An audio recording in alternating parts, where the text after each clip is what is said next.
Okay, part two. I was kind of hoping this would be shorter. Gardener wants to build a walkway uniform width around his rectangular garden. Okay, so this is the other type of border problem that happens. So the garden is the part that already exists, and then this walkway can be as wide as it needs to be out into it, potentially infinite space available beyond this on the outside. I'm using my hands again. So the garden is fixed. The border, yeah, instead of encroaching on the inside of the fixed rectangle, it is going to go on the outside into new space that isn't already used for anything. So the garden, the inside is 1612. Again, you can tell this by the words, but yeah, just this context is reversed compared to the other one in terms of what the border is doing relative to the given rectangle. X is the width of the walkway, so it's going to be this thing. Let's find an area expression for this whole thing. Express the total area of the garden and the walkway. That's a lot easier than just trying to find just the walkway, but I'm a geometry person, so level 4, hint, hint, wink, wink. Oh, and rectangles are also boring, hint, hint, wink, wink. We're just going to deal with rectangles because that's what the Algebra 2 people do, and that's the first way to do this, right? And then, of course, then there's a what if x is 4? Let's go from there. All right, so here's the 12 and the 16 are in here. So when we pack x around all the sides, this becomes 12 plus 2x, and this becomes 16 plus 2x. So the area is all that, 16 plus 2x times 12 plus 2x.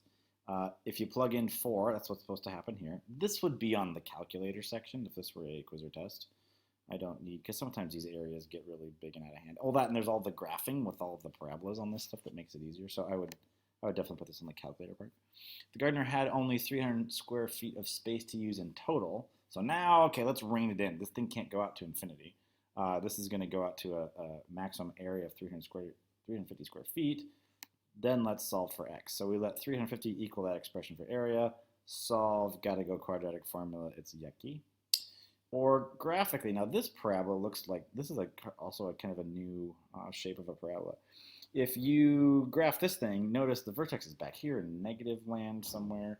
The vertex starts out when x is 0. I think that might actually cross the origin. If x is 0, then like the width of the sidewalk is 0, then of course, oh no, the area will be the 12 by 16 only. It'll be 16 plus 0 times 12 plus 0. So that's pretty small in the grand scheme of things, but this is actually a good picture. But then from there, it can go on, theoretically, it can go on infinitely large, as large as you want to make this x. If this x is, 3 miles wide, then we're going to have this huge, like, paved parking lot with a tiny little garden in the middle. But that area is going to be ginormous. So this, in a practical domain sense, we got to limit it somewhere, which is why I kind of like this question about the 350 square feet. But algebraically, no, this will go on forever. All right, so the question again was, if they only have 350 square feet to deal with, where does the madness stop? And the madness stops when you solve this for 350, of course, which we did already. But using the graph on the calculator, you do a 350 equals y thing and search for the intersection. You get the same answer. Okay, practical domain for this, practical range for this. Like I said, this thing goes on for infinity. I don't think this is really a question I don't want to argue with you about because, yeah, this never really stops. Other than the lower bound, like of course this would have to stop at 0 and like how small it could get. This is definitely not part of the practical domain. But how far does this go before it's kind of ridiculous is really subjective. Like I really don't want to have that fight with you. And I also noticed that answer isn't even an answer key, which backs me up to think that no, they're not going to ask that question in Algebra 2 either. So I'm glad we had this talk. Okay, this part was short.